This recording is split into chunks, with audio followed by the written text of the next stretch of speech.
My name is Kara. I'm 36, a single mom to a 14-year-old daughter, and for the past 6 months, I've been working in a mid-sized marketing firm that prides itself on being modern but personal. Their words, not mine. I live in a modest two-bedroom house on a quiet street. It's the kind of place where neighbors wave from across the street but don't ask too many questions. Just me, my daughter, and our two mutts, Duke and Rosie. After juggling a string of unstable jobs, this house is the first place that's truly felt like mine. The office was supposed to be a fresh start, and at first, it was. My coworkers were friendly, the project's manageable. I was finally getting back into a rhythm after years of chaos: custody hearings, medical bills, late-night freelance gigs just to keep the lights on. It felt good to wake up and have a purpose again. Then came James.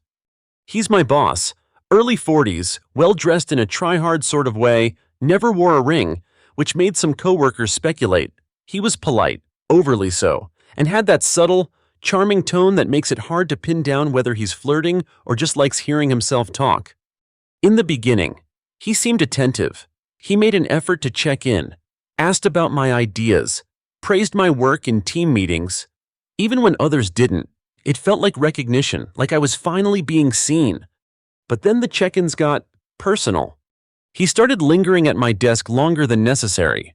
His compliments shifted from "great work on that campaign" to "you always look so put together, must be hard with everything you juggle at home." I laughed it off at first, thought maybe I was imagining it. Then he started suggesting after-hours meetings. At first, it was a casual "let's grab coffee and go over next week's pitch." Harmless, right, except he always picked spots close to my house, often within walking distance. Once, he even suggested I just host the meeting at my place. "It'll save you a drive," he said with that disarming smile. I agreed once. It was early June. The sun didn't set until nearly 9. I just picked up takeout and the house was clean enough, so I figured why not. He brought papers, we talked strategy, and I made sure the meeting ended within an hour. But something felt off. He lingered too long by the door when he left. His eyes scanned the living room like he was memorizing it. I didn't think much of it until he came again the next week, uninvited. He didn't knock, just texted from the driveway, "Got some ideas, mind if I pop in?" My heart skipped. I hesitated for a full 2 minutes before replying, "Actually, tonight's not a good time." He drove off without another word. That should have been the end of it, but it wasn't. At work, he acted like nothing happened, still smiled, still asked about my daughter, still praised my reports and meetings. But the texts kept coming. One night he messaged, "Hope your dogs are keeping you company tonight. Quiet streets can feel lonely." Another time, "Saw your porch light was on, was gonna say hi but didn't want to intrude."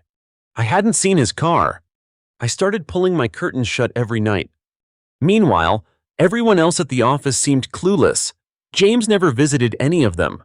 He didn't text them late. He didn't drop by to brainstorm. It was just me. I started to feel paranoid, but not without reason. Then came July. It was a Thursday night. Right before the long weekend, my daughter was at a sleepover. The dogs were curled up by my feet, and I was scrolling through a campaign draft when my phone buzzed. It was "James want to talk tonight." I stared at the message, stomach twisting. It was nearly 10 p.m. I typed back, "Not tonight." 3 minutes later, headlights swept across my living room window. I peeked out and there he was parked in my driveway, phone in hand, not even pretending to be subtle. I didn't go outside. I didn't text again. I just turned off the lights, locked every door, and sat in the dark until he finally drove away. The next morning, I called him. My hands were shaking the entire time. I kept my voice steady and said, "James, I'm not comfortable with these kinds of meetings anymore. I'd prefer we stick to office hours, or email if needed." His tone flat, measured. "This is just how I like to work. I don't mean anything by it." I hung up the phone with a pit in my stomach. Was I overreacting? Was this really that creepy? To gut check myself, I texted Jenna, a coworker I trusted, someone I'd had lunch with a few times. I laid it out: the late visits, the texts, the driveway incident. Her reply hit me like a slap. "Honestly, you sound like a coward. If it really bothers you, tell HR." A coward. That word burned. I was trying to be careful, professional, reasonable, but suddenly, I felt like the crazy one, like I'd blown this all out of proportion. That's what they want you to feel when someone crosses the line, right? Unsure. Alone. Afraid of seeming difficult. But something in me had snapped. This wasn't just a weird boss anymore. This was a man who felt entitled to my time, my space, and my silence. And he was about to learn that I wasn't afraid anymore. The long weekend was supposed to be a break. My daughter was home. We made pancakes, watched old movies. The dog snored under the couch. It was the kind of simple peace I craved until every vibration from my phone pulled me out of it. I didn't hear from James for 2 days. No texts, no uninvited visits.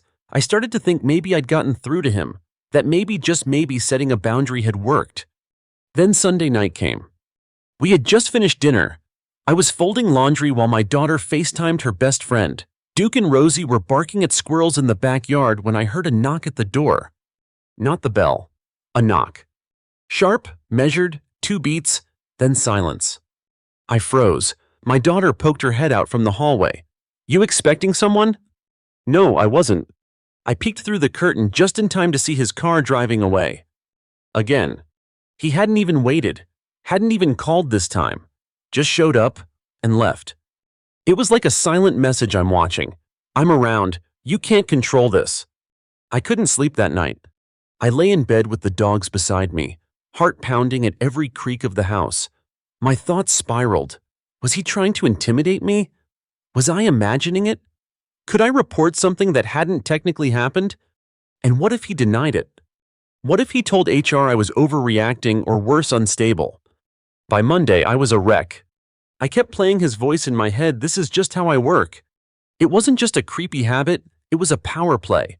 He was asserting ownership over my time, my comfort zone, my home without saying it outright. The next day at work, I came in early. I needed to feel in control again. I pulled up my inbox, typed out a formal message to HR, and paused with my fingers hovering over the keyboard. What would I even say? There were no threats, no physical contact, just insinuations, patterns, a slow invasion of space dressed up as professional engagement. I deleted the draft. Instead, I decided to gather proof. That same day, I installed a doorbell camera, nothing dramatic, just one of those smart cameras you can check from your phone. I told myself it was for packages, but deep down, I knew it was for James. That week, I kept my distance. I didn't linger at the office, avoided eye contact, focused on work, and stayed in public spaces. But the air had changed. He wasn't smiling anymore. He barely acknowledged me. And yet he hovered. I'd catch him watching me during meetings, standing near my desk, pretending to look at bulletin boards. One time, I saw him parked in the same cafe lot I used every Thursday for my lunch break, just sitting in his car. It was subtle, strategic, the kind of thing that leaves no bruises but eats away at your sanity. Then came Friday. I got home around 5:30. My daughter was out with her aunt, and I was alone for the evening. The dogs greeted me at the door like always. But something felt wrong. The hair on my arm stood up. I checked the driveway. No car, nothing in sight. Then my phone buzzed. I drove by earlier, wanted to say hi, but figured you were busy. No greeting, no name, just that. I stared at the screen, stomach lurching. That was the moment the anxiety curdled into rage. This wasn't shyness. This wasn't a quirky communication style. This was surveillance. This was manipulation. He didn't want a conversation. He wanted me uncomfortable. I didn't reply. I didn't cry. I sat down, opened my notes app, and started writing. Every incident, every date, every time he'd crossed a line. I added screenshots, time-stamped messages, video stills from the doorbell camera. Then I made 2 decisions. First, I scheduled a meeting with HR for Monday morning. Second, I told my daughter to spend the weekend with her aunt, just for a night or 2. I have work stuff. I said deadlines. She didn't question it, but I needed the house quiet. Because I was done living in fear. That weekend, I didn't hide. I turned the porch light on, sat by the window, let the dogs roam the yard. And sure enough, Saturday night at 9:12 p.m., the camera pinged. Motion detected, man in front of driveway. I didn't move, didn't speak, just watched as James sat in his car for 15 minutes. No call, no text, Just watch the house. Then drove off. I saved the footage. He didn't know yet, but he just handed me everything I needed. Monday morning arrived with a weight in my chest, but not the usual dread. This time, it was resolve. I walked into the office dressed like armor neutral tones, sharp edges, no emotion on my face. I'd been polite long enough. I had given enough second chances. Now, it was time to let facts speak. The HR department was tucked away on the second floor. Cold, quiet, neutral territory for bloodless battles. I knocked once, then stepped in and sat across from Claire, the HR manager, a woman with clipped sentences and tight expressions. Perfect. No nonsense. "Is this about your vacation time?" she asked. "No," I said, "it's about James." Her posture shifted, slight but noticeable. I pulled out my phone and laid it on the table. Then I pulled out a printed timeline I'd organized into 3 categories: unsolicited house visits, after-hours communication, and workplace behavior change. I didn't embellish, I didn't editorialize. I presented. Screenshots of texts sent late at night, many without a reply. A list of times his car had been caught on my driveway camera. A 15-second clip of his vehicle idling outside my home in silence. When I finished, Claire sat back, folded her arms, and said the words I'd been dying to hear. "This is serious." Finally, someone had said it. I wasn't crazy, I wasn't fragile, I wasn't a coward, like that so-called friend implied. I was a professional woman being stalked by her superior under the guise of mentorship. "What would you like to happen next?" Claire asked. I stared at her for a second, thinking carefully. First, I want it documented. Second, I want to guarantee that all future communication with James is routed through you or someone in HR. I don't want another text, another call, nothing. She nodded. Third, I hesitated, then leaned in. "If he retaliates, in any way professionally or otherwise, I will escalate this externally." Her lips thinned, but she nodded again. "This won't be swept under the rug. Kara." It felt like breathing for the first time in days. Back at my desk, I kept my head down, focused on my work. No eye contact. James walked by twice that morning. Slower than usual. I could feel his presence like static in the air, but he didn't speak. Didn't even look my way. Word travels fast in an office, even when it's supposed to be confidential. By lunch, I noticed the glances, the whispers. Some of them were probably confused, others curious, maybe even judgmental. Let them wonder. I didn't owe anyone my pain. That afternoon, Claire looped me into an email chain confirming a restructure of reporting. All campaign reviews would now go through a different team lead to better balance the workload. Clean, quiet, but effective. James responded to the thread with a thumbs-up emoji and nothing else. Coward. Later that week, I changed the locks on my house, installed a second camera, this one covering the street view. I also had a short meeting with a lawyer, just a consultation to go over workplace harassment protocols and documentation best practices. She told me I'd done everything right, that if I needed to file a formal complaint beyond HR, I had a rock-solid case. But I wasn't ready for scorched earth. Not yet. Because something strange had happened. Once I stopped engaging with James even passively, he began to unravel. He stopped showing up at our usual meeting spots, stopped contributing during calls. People noticed.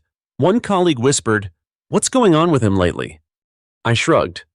Maybe he missed the control. Maybe he missed the little rush of watching me squirm while pretending it was just business. Now I gave him nothing. No reactions. No attention. No fear. It wasn't a dramatic revenge. Not yet, but it was the beginning of something even more powerful: erasure. I had made myself untouchable not by hiding, but by exposing everything in the plain light of day. No more shadows. No more silence. The balance had shifted, and he knew it. And I wasn't done yet. The following week started slow, eerily so. James wasn't in the office Monday or Tuesday. Word was he was working remote, but no one had seen an email from him. The usual Monday marketing meeting canceled. And just like that, the man who had once inserted himself into every corner of my day disappeared. But I didn't celebrate, not yet. Instead, I stuck to my routine. I kept documenting. I didn't delete a single message, calendar ping, or Slack thread. My inbox became a fortress of receipts. On Wednesday, I received a meeting request from Claire and another HR rep. The subject line made my pulse spike. Incident review, formal statement. I closed my door and accepted the invite. I knew what was coming. The meeting was clinical. 2 HR reps, a third on Zoom. Due process. They called it. They asked me to walk through my experience again. This time recorded. I did. Calmly. Clearly. I had rehearsed it in my head 100 times. Then came the twist. Claire said, "He's denying everything." I didn't blink. He says any visits were work-related, consensual, and brief, that you welcomed the discussions, that you never expressed discomfort. I reached into my bag and slid across the hard copies every single printout, photo and time-stamped message, including the ones where I said no, not comfortable, please stop. Then I said something I hadn't said aloud until that moment. This wasn't miscommunication, it was calculated. Silence followed. Then Claire said, "You won't be contacted again, that's a promise." That same afternoon, I received an anonymous message from a coworker, someone I barely knew beyond polite nods in the hallway. "Hey, I heard what you did, thank you." Then another. "I always thought something was weird about him. You were brave." And another. "Just wanted to say, I believe you." They trickled in slowly, like tiny threads of validation pulling together a bigger truth. I hadn't just spoken for me. I'd opened the door for others to step forward. Within a week, Claire confirmed what I suspected. I wasn't the only one. 2 other women had come forward. One had stories from 2 years ago. The other had never reported because she thought no one would believe her. Now they did. James returned to the office the following Monday, but the energy was different. He looked thinner, quieter. The same tailored suits hung looser on him. No one rushed to greet him. No one laughed at his jokes. He walked like a man underwater. And I didn't flinch. I didn't even look up when he passed my desk. Because now, I wasn't prey. I was proof. A month later, HR made an announcement James was transitioning into a new role outside the company. Standard euphemism, no drama, no lawsuits, just an exit and a legacy forever tainted by whispered truth. His desk was cleared the next morning. He never said goodbye. Didn't even try. I wondered if he thought I'd be smug, gloating. But I wasn't. Revenge isn't always loud. Sometimes, it's the silence that follows justice that hits hardest. I walked past his empty office that afternoon, coffee in hand, took one last look inside at the stripped desk, the dead plant, the echo of a man who once thought my life was his playground. Then I walked away. No fear, no rage, no guilt, just clarity and peace. When James left, it didn't cause a tidal wave. There was no formal farewell, no flowers, no awkward speech, just a quiet deletion from the email directory and a half-hearted "he's moved on" mention in the company newsletter. But the silence he left behind, that echoed for weeks.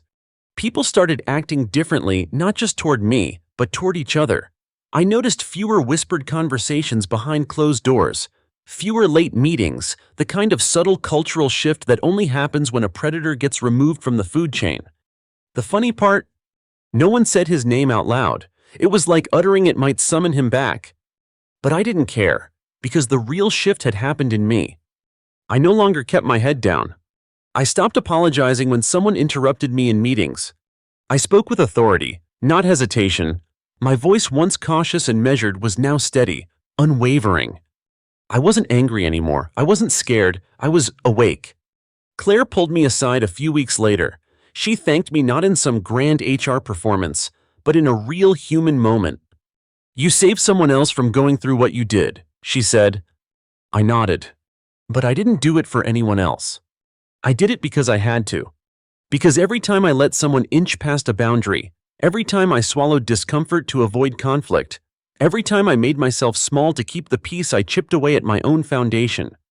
And when James tried to step inside that final line, my home, I finally realized there is no promotion, no paycheck, no praise worth your peace. My daughter noticed the change too. She didn't know the details, of course, but she started commenting on how I smiled more, how I was around more, how I wasn't tired all the time. She said one night over dinner, "You seem lighter." And I realized I was lighter because I wasn't dragging the weight of fear, doubt, and silence anymore. Lighter because I had stared down a situation that once paralyzed me and walked out with my head high. A few weeks later, I ran into Jenna, the coworker who called me a coward. We crossed paths at a work event. She looked surprised to see me. Maybe she expected I would have quit or disappeared. She offered a stiff smile and a half-hearted, "Glad you're doing okay." I didn't respond. Because some people aren't worth closure. Some people don't need to understand your journey, they just need to witness your rise. And rise I did. I got promoted 3 months later, not because I'd survived James, but because I delivered results, led my team with integrity, and finally believed I deserved to take up space. My work spoke for itself, but so did my presence. I wasn't the quiet one anymore. I was the woman who made the wolf retreat. In those months after it all unfolded, I made a ritual out of reclaiming my space. I bought a new porch light, a motion sensor, a better fence for the dogs. Not because I was afraid, but because I was investing in my sanctuary. Every time I stepped onto my property, I reminded myself this is mine, my rules, my boundary. And now I don't wait for permission to feel safe. I enforce it.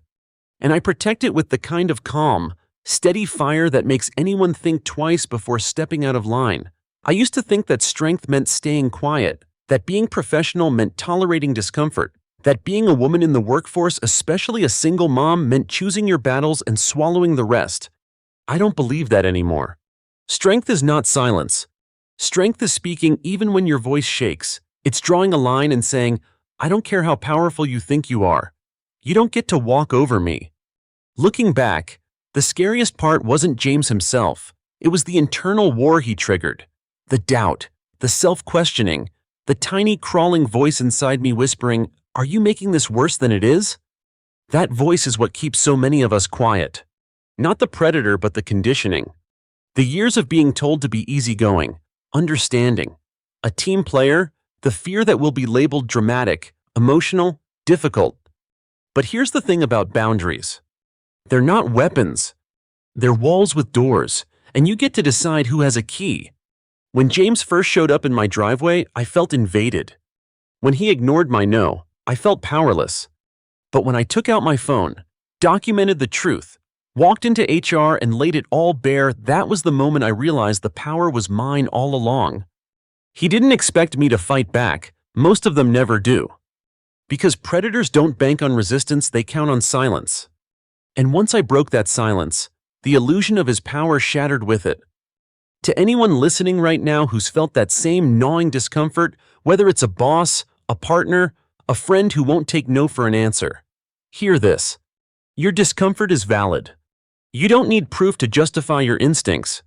You don't owe anyone access to your space, your time, your peace. You are not paranoid. You are not dramatic. You are not weak for wanting to feel safe. You are human. And being human means having limits. And setting limits means choosing yourself even when it's hard, especially when it's hard. Since that day, I've had people ask me, was it worth it? Was it worth the awkward stares at work? The whispered judgments? The risk of retaliation? Yes. 1,000 times, yes. Because the only thing more terrifying than standing up for myself would have been not doing it. Letting it continue. Letting it erode my self-respect. Letting my daughter see me shrink into silence. She deserved to see her mom fight for her peace. And so did I. These days, life is calm. Not perfect, but quiet, the good kind. I still work in marketing, still juggle school drop-offs and grocery runs and last-minute deadlines, but I carry myself differently now. With certainty, with pride. With boundaries so clearly drawn that you'd need a map and a clearance badge to cross them. And when I sit on my porch at night, coffee in hand, dogs curled at my feet, I don't scan the street for headlights anymore. I look at the stars. Because I'm no longer surviving. I'm living. If this story resonated with you, if you've ever had your space invaded, your voice dismissed, or your fear minimized, please don't leave quietly. Like this video if you've ever drawn a line in the sand and dared someone to cross it. Share it with someone who needs courage right now, someone who needs to hear you are not alone, you are not imagining it, and you are allowed to say no. And subscribe if you believe that the most powerful revenge is reclaiming your peace and refusing to hand it over again. Your story matters. Your safety matters. And your voice. It changes everything. Story 2. I used to believe that family was a safety net, something soft and sturdy that caught you when life spun sideways. But sometimes, that net becomes a noose tightening slowly, silently, and dressed in polite smiles. My name is Marin Vale. I'm 36, a single mom, a paralegal who works more overtime than I care to admit, and in the Vale family hierarchy, I am the branch that broke off and never grew back. I wasn't surprised when I received my sister's wedding invitation late creased, unsealed, and missing the RSVP card, but I was surprised it came at all. Her name is Beatrix, B to everyone else, the family's golden thread, younger, blonder, blameless. She's the kind of woman who floats into a room and makes you forget anyone else is even there. And next month, she was getting married in a vineyard that charges more for corkage than I make in a week. My son, Ezra, found the envelope before I did. He was on the floor building a Lego tank, crumbs of granola bar clinging to his shirt. "Hey, Mom? Who's Beatrix Laurel?" he asked, mispronouncing it adorably. I didn't answer right away. She used to be my best friend. I wanted to say, before she learned that my failures made her shine brighter. Instead, I said, "She's my sister and she's getting married." His eyes widened. "Can I go? I'll wear my dress shirt, the one from church." I smiled faintly, folding the invitation in half. "We'll see. Honey." He didn't need to know how Doreen, our mother, used to introduce me as the one who got creative with contraception. He didn't need to know that no one from that side of the family had visited us in 6 years. Not since I told them I was keeping Ezra alone. The night before the wedding, I stood in our cramped bathroom applying mascara with shaking hands. My dress was a consignment store navy shift I'd tailored myself. The heels were borrowed. My hair refused to do anything elegant, so I pinned it back with a bobby pin and hope. Ezra twirled in front of the mirror, smoothing his tie. "Do I look fancy enough for rich people?" "You look like someone who belongs anywhere," I told him, and meant it. The venue looked like a movie set. Stone arches, floral installations that could fund a semester of college, waitstaff who moved like synchronized dancers. I could feel the tension in my shoulders before we even walked in. Beatrix was radiant. Of course, silk gown that looked custom, hair swept up like royalty. When she saw me, her expression flickered like she'd seen someone unexpected show up to a party meant to impress. "You made it," she said. "I did," I replied, clutching Ezra's hand. She nodded at him without kneeling or smiling. "Getting big." "He's 10, I said. "His name's Ezra." "Right," she said quickly. "Well, enjoy." No hug, no warmth, just a well-trained smile and the tap of her heels disappearing into the crowd. We were seated at table 18 way in the back, next to a swinging kitchen door and across from a bored teenage cousin who was scrolling through TikTok. Ezra didn't notice. He was too busy admiring the ceiling, whispering, "It looks like the Hogwarts dining hall." I laughed. He deserved this moment, even if I was the invisible guest. The reception flowed like champagne. Toasts, courses, carefully curated playlists. B mingled with ease. Posing for photos and laughing on cue, Doreen drifted through the tables like a queen inspecting peasants. She didn't stop at ours. Not once. Then came the speeches. First, the best man shared a heartwarming story. Then Beatrix stood, dazzling in candlelight, glass raised high. "Tonight," she said, "isn't just about love, it's about family. And every family has its stories." Polite laughter. "And I want to take a moment to thank my sister," she added, turning toward me. Ezra perked up, his hand slipped into mine. "She's always been resilient," B said, pausing like she was searching for the word that wouldn't sting.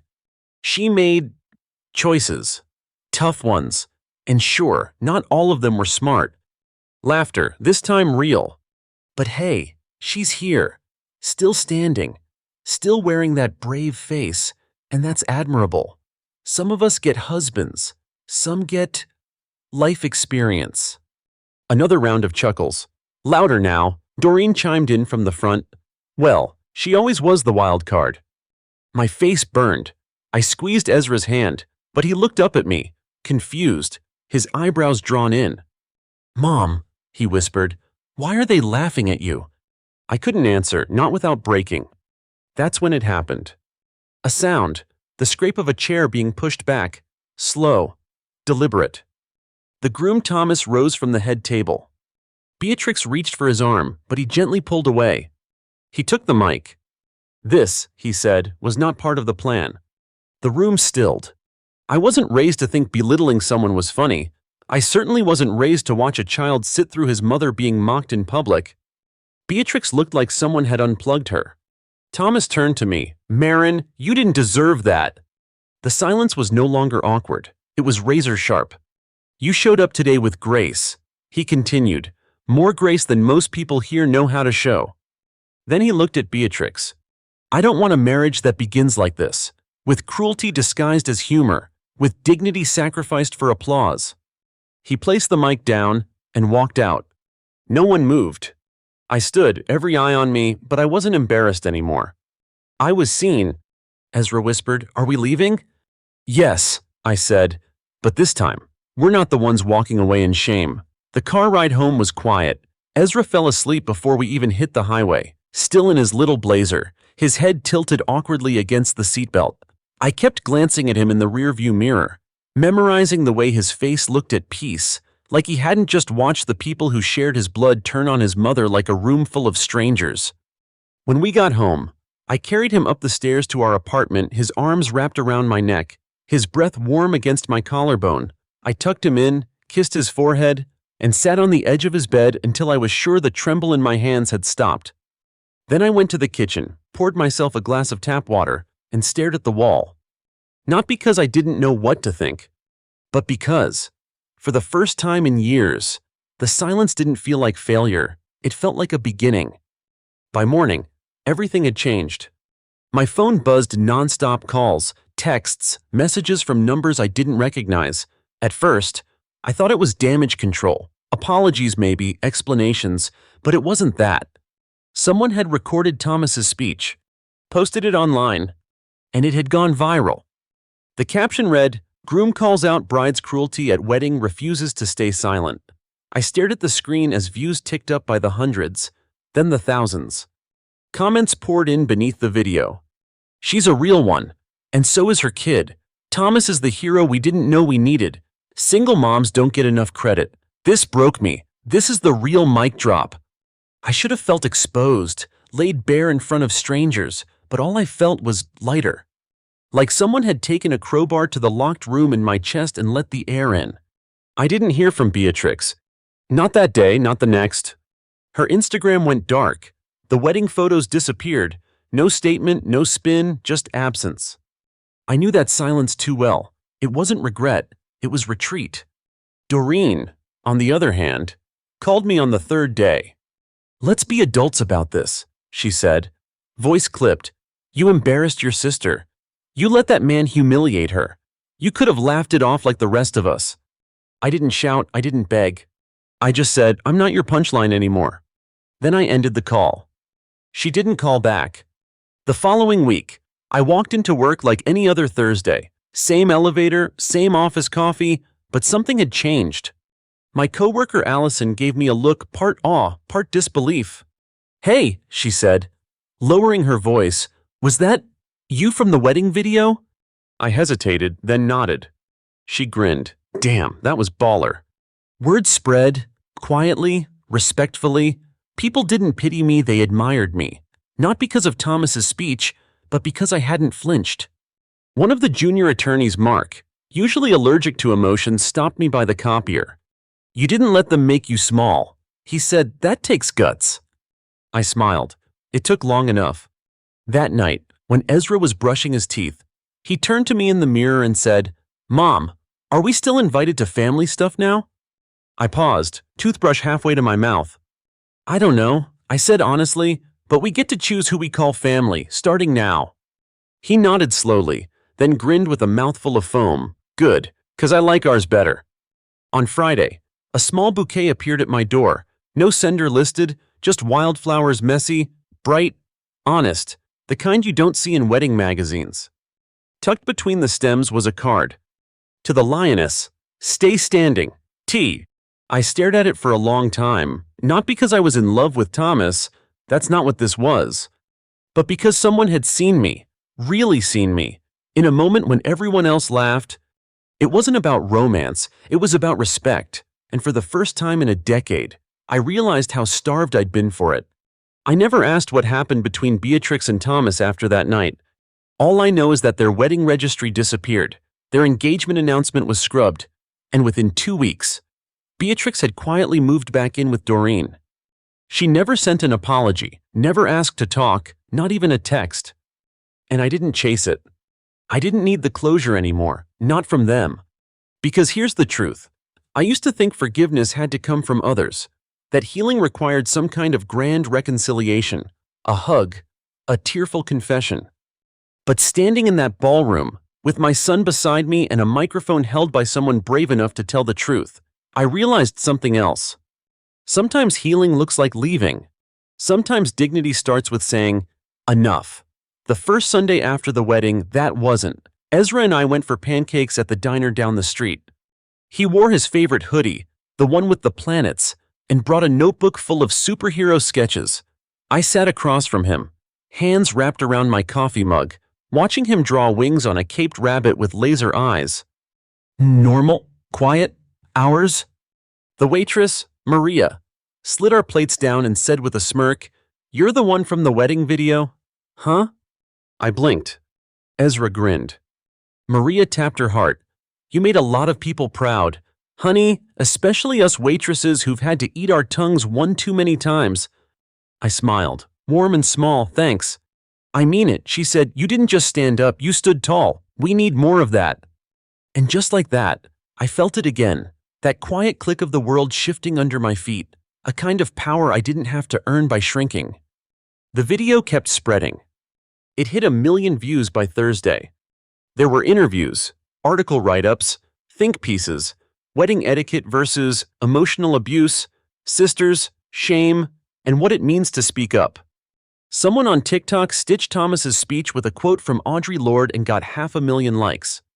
People reached out other single moms, sisters who'd been scapegoated, women who'd spent their lives sitting in corners while the spotlight passed over them.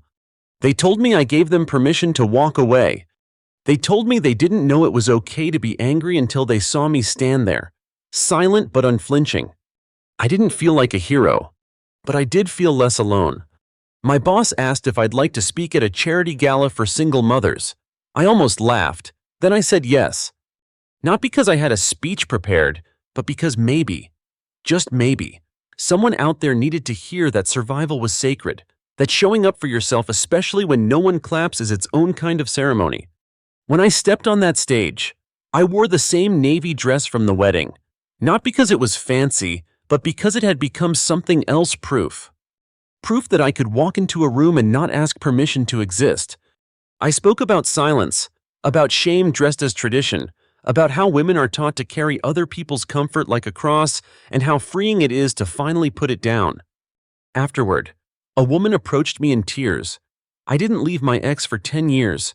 She said, "But today I signed the divorce papers because of you." All I could do was hug her. At home, Ezra changed too. Subtly, but clearly. He asked sharper questions about what makes people kind, about why family hurts you and still calls it love. He started writing stories about a superhero mom who could walk through walls and never flinched when people threw words like knives.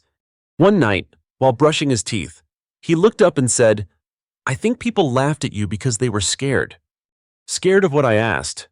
That you didn't need them to be okay. I stared at him in the mirror, 8 years old, and already wiser than most adults I knew. "Yeah," I said softly, "maybe you're right." Beatrix never apologized. I didn't expect her to. She went back to Doreen's house for a while, then moved in with a friend from college. I heard whispers about canceled vendors, awkward conversations, money that couldn't be refunded.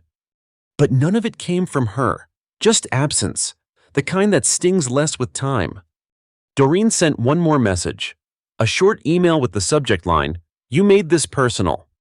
I didn't reply, because it was personal, and for once, I wasn't sorry about that. Thomas stayed quiet publicly, but every few weeks, I'd get something small. A note on recycled paper, a coffee gift card with the words, "You deserve warmth," a library donation in Ezra's name. Nothing romantic, nothing invasive, just a series of quiet echoes from someone who knew what it meant to speak when it cost something. One afternoon, Ezra asked, "Do you think he misses Aunt Beatrix?" I thought for a while. "Maybe," I said, "but I think he misses who she used to be more than who she really is now." Ezra nodded like that made perfect sense. Then he went back to coloring in a spaceship. Time passed. The story cooled. People moved on and the way they always do. But I didn't shrink again. I didn't fade. I signed Ezra up for art classes. I applied for a promotion at work. I started running again in the mornings, even when it was still dark. Not because I was chasing something, but because I finally knew what it felt like to take up space on purpose, and I wasn't giving that up. Fall came quietly. The leaves changed early that year like they'd grown tired too. Gold scattered the sidewalks. The air was crisp with possibility. Ezra started fourth grade with a new backpack and a confident smile that hadn't been there last year.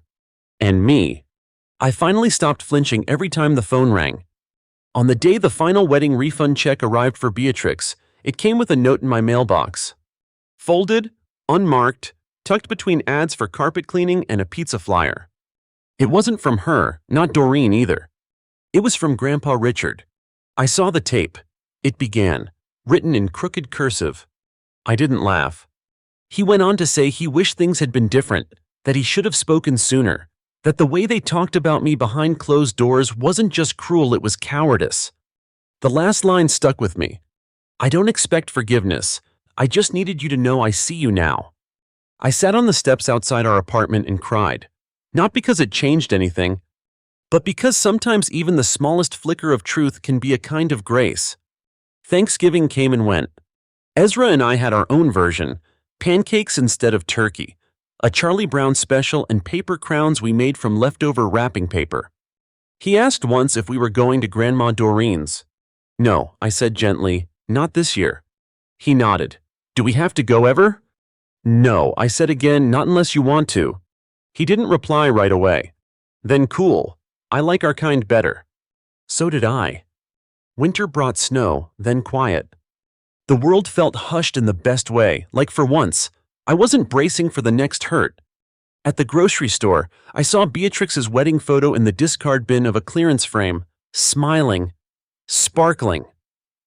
Frozen in a moment that never made it past the first course. I stood there for a second. Then I walked past without touching it. It wasn't mine to carry. Thomas sent a Christmas card. Ezra opened it before I could, grinning when he found a bookmark with galaxies on it tucked inside.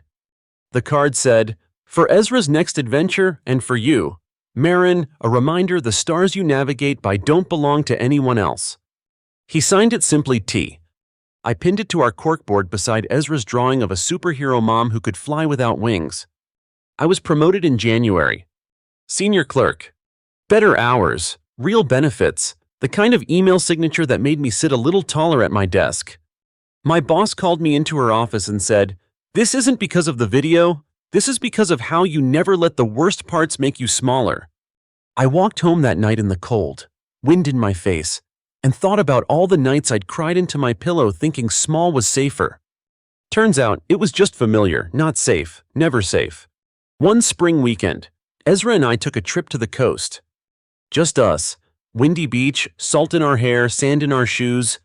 On the last day, we watched the sunset from the dunes.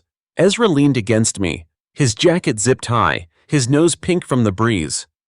"Do you think they still talk about us?" he asked. I knew who he meant. "Maybe," I said, "but that's not our story anymore." He thought about that, then nodded. He didn't ask again. Sometimes I get emails from strangers. A woman who walked out of her mother's funeral after being called a mistake in the eulogy. A teacher who quit a toxic school and now writes children's books. A man who hasn't spoken to his brother in 7 years, but finally feels okay about that. They thank me. But I always write the same thing back. You didn't need permission, you just needed a reminder. Ezra's drawings are brighter now. Less armor, more wings. He wrote a story last week called The Lady Who Couldn't Be Knocked Over. It wasn't about me exactly, but I saw myself in every line. When I tucked him in that night, he asked if I was happy now. Yeah, I said softly, I think I finally am.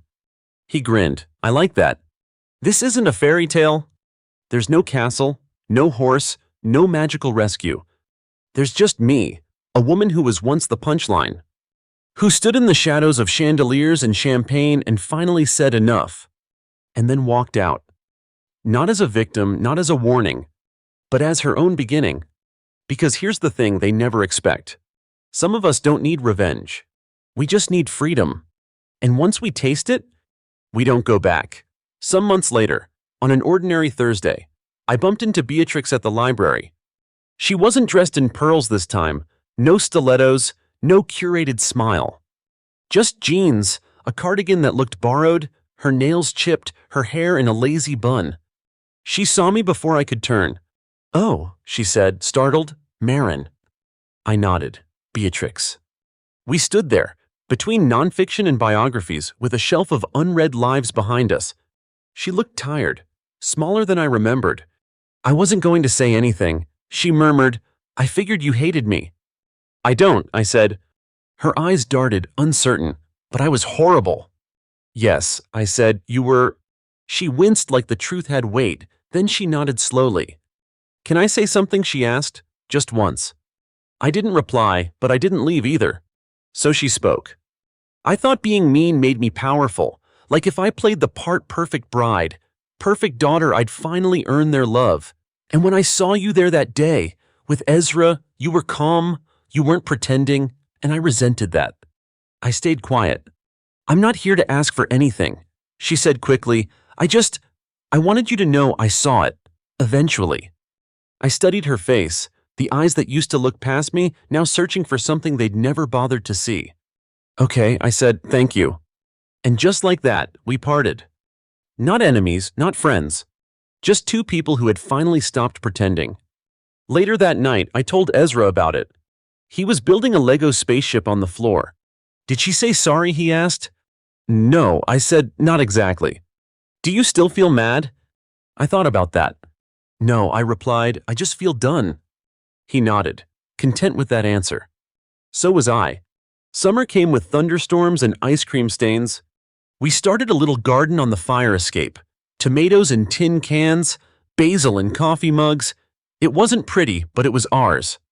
One morning, Ezra pointed at the tallest sprout and said, That's you, Mom. I laughed. Why? Because it grew even when no one watered it. That one stayed with me. In June, we took a road trip, just the two of us. No destination, no schedule, just freedom in a car with bad air conditioning and a great playlist. We stopped at gas stations that sold fried pies and bookstores that smelled like dust and wonder. At one diner, a waitress with a face full of kindness brought Ezra extra whipped cream without being asked. This is the best day ever, he whispered through a mouthful of pancakes.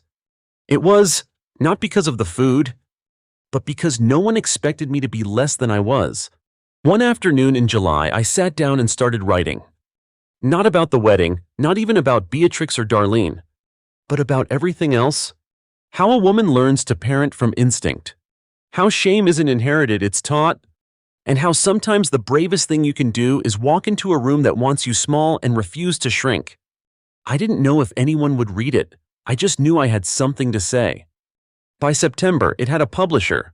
The last time I heard from Darlene, she sent a birthday card for Ezra. No check, no note, just a glittery card with the words, Hope your day is special. Ezra opened it, read the inside, then handed it back to me and said, That's nice, I guess. We left it on the table and went outside to play catch. It rained halfway through, we didn't go inside. We just laughed in the storm. Sometimes, at night, I think about that ballroom. The way the air changed when Nate stood up, the way my feet found the strength to carry me out, the way no one stopped me and how, finally, I didn't need them to. That day didn't break me. It freed me. I didn't become famous. No red carpets, no TED Talks, no Netflix deal. Just peace, honest, earned peace. I found a quiet I didn't have to chase, a softness that came not from others, but from how I forgave myself for waiting so long to be seen. And Ezra, He's the kind of boy who notices when the mailman looks tired, who writes notes for the kids who sit alone at lunch, who still believes his mom is the bravest person in the world. And I don't correct him. This story doesn't end with a twist. It ends with a door closed and another one opened.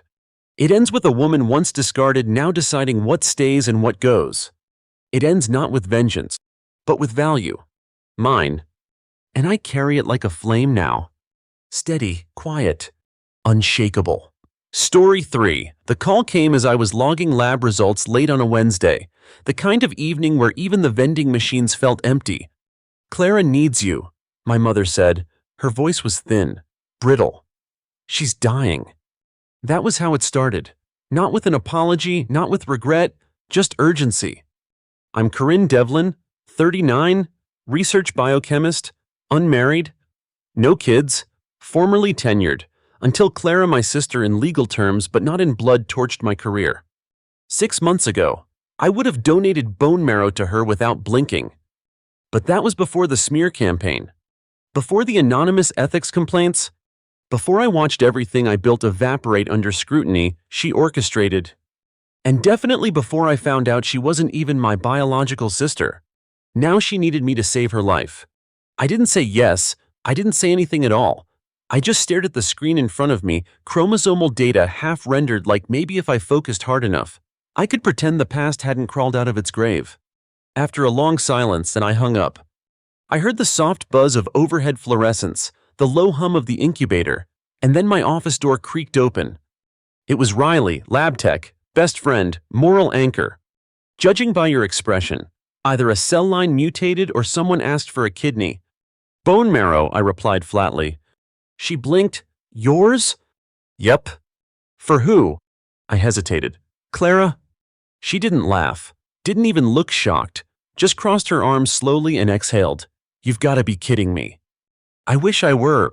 "She burned you to the ground," Riley said, "and now she wants your bones."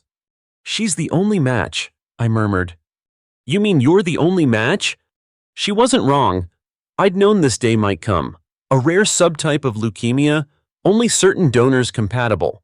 I'd always assumed if anyone in our family got sick, it'd fall to me to help. But back then, I thought family meant something. Back then, I still thought Clara and I shared a father.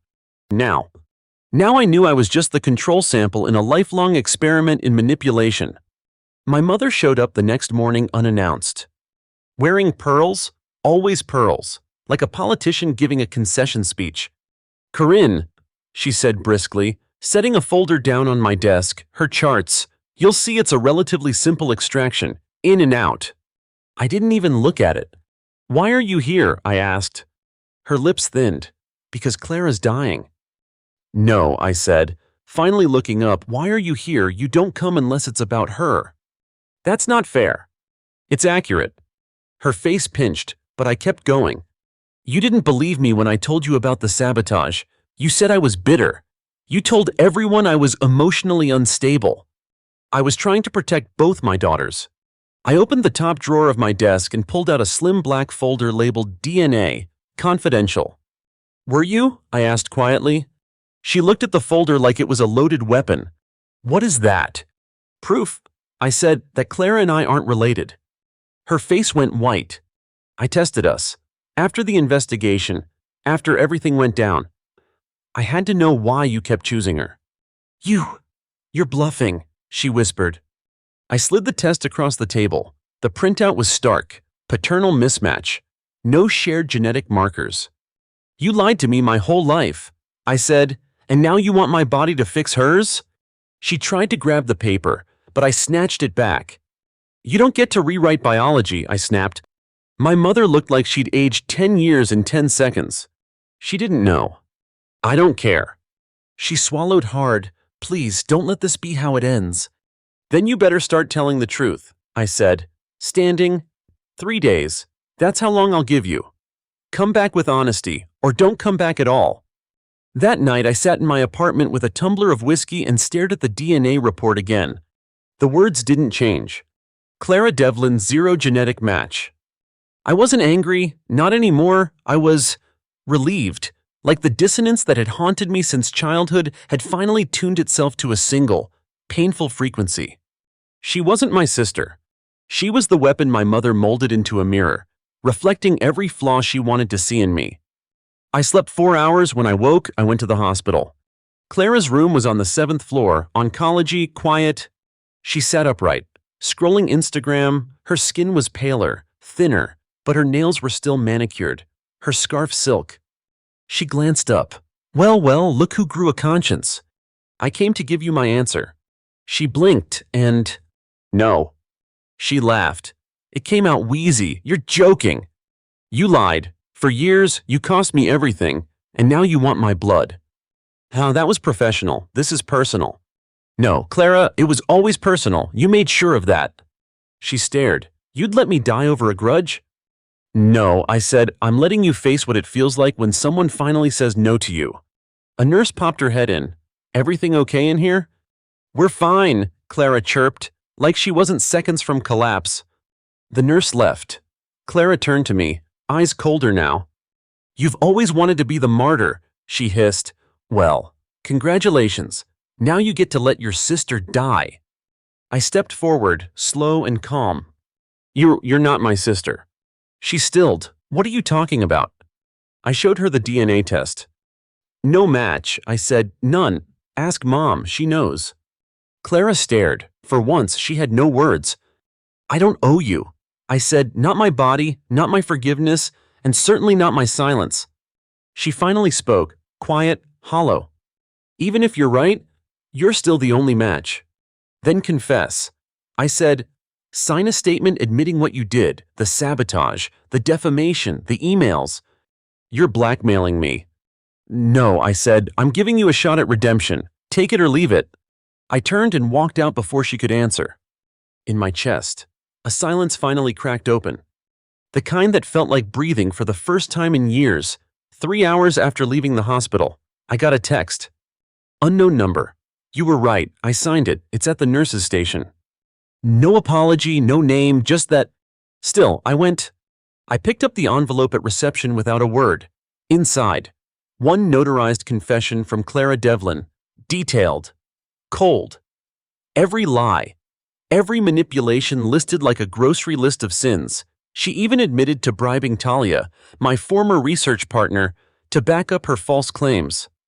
But the part that hit hardest, I did it because I couldn't let Corinne surpass me. I wasn't prepared to be second. I folded the letter carefully, placed it in my briefcase, and walked out. That should have been the end, but it never is it?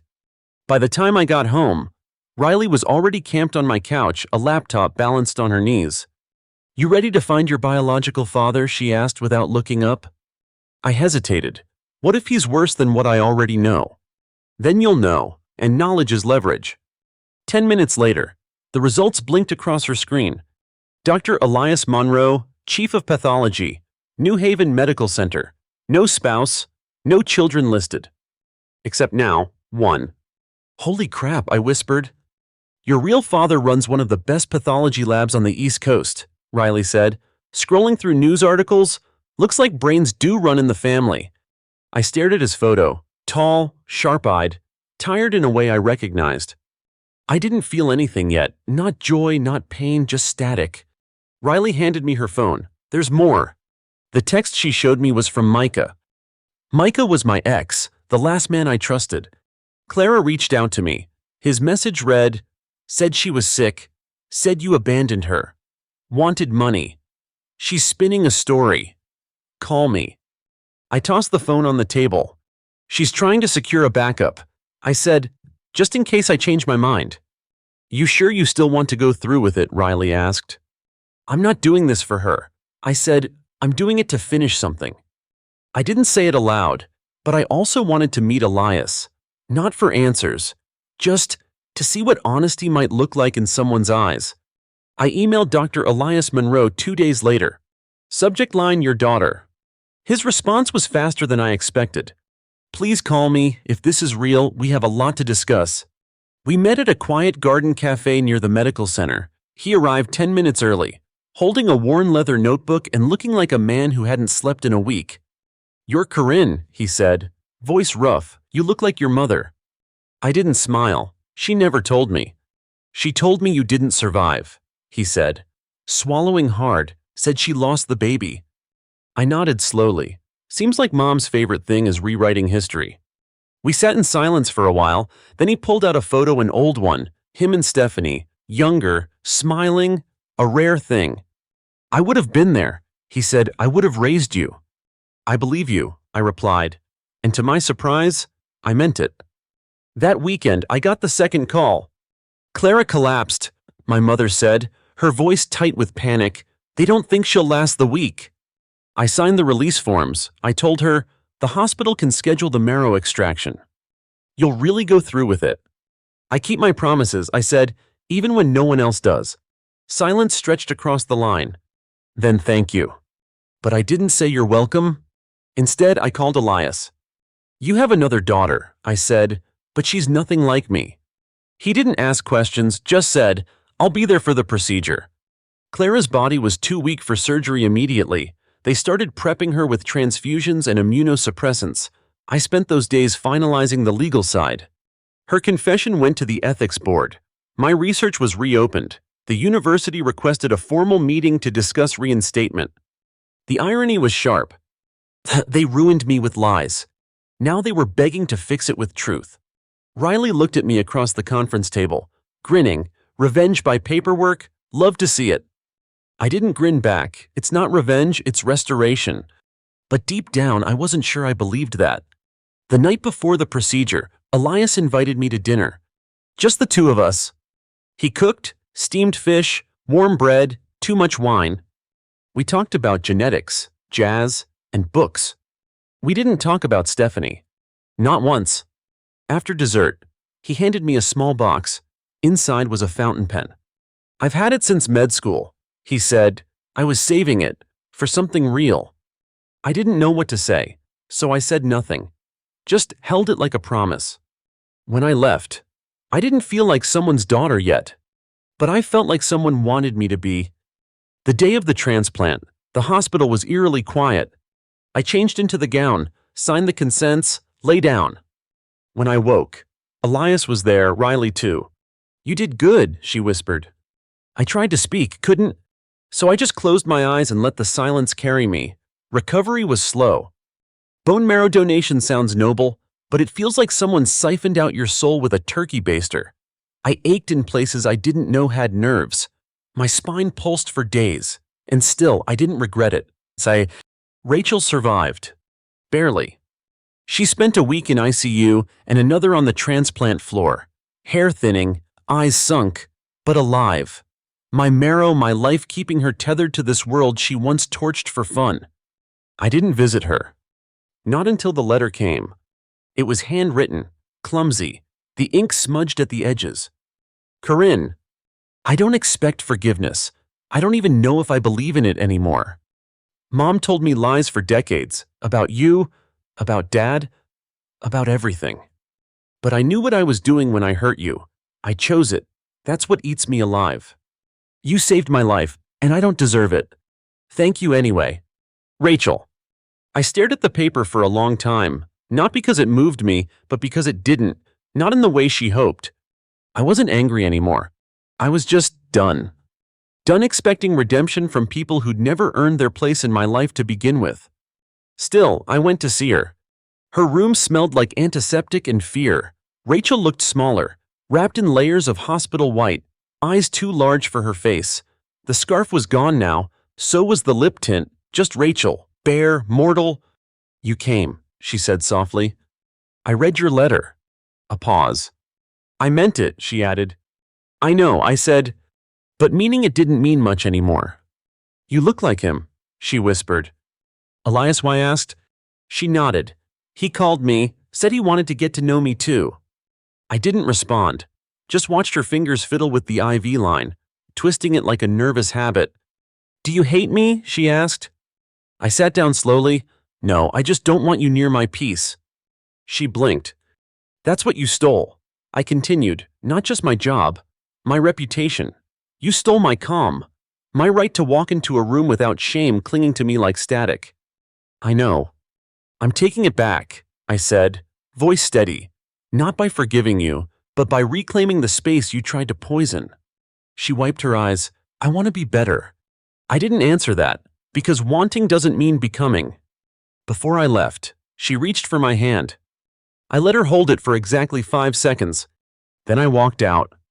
Back home, the press was still circling like vultures. The academic scandal had gone public. My reinstatement was official. My name, once a cautionary tale, was trending with words like integrity and resilience.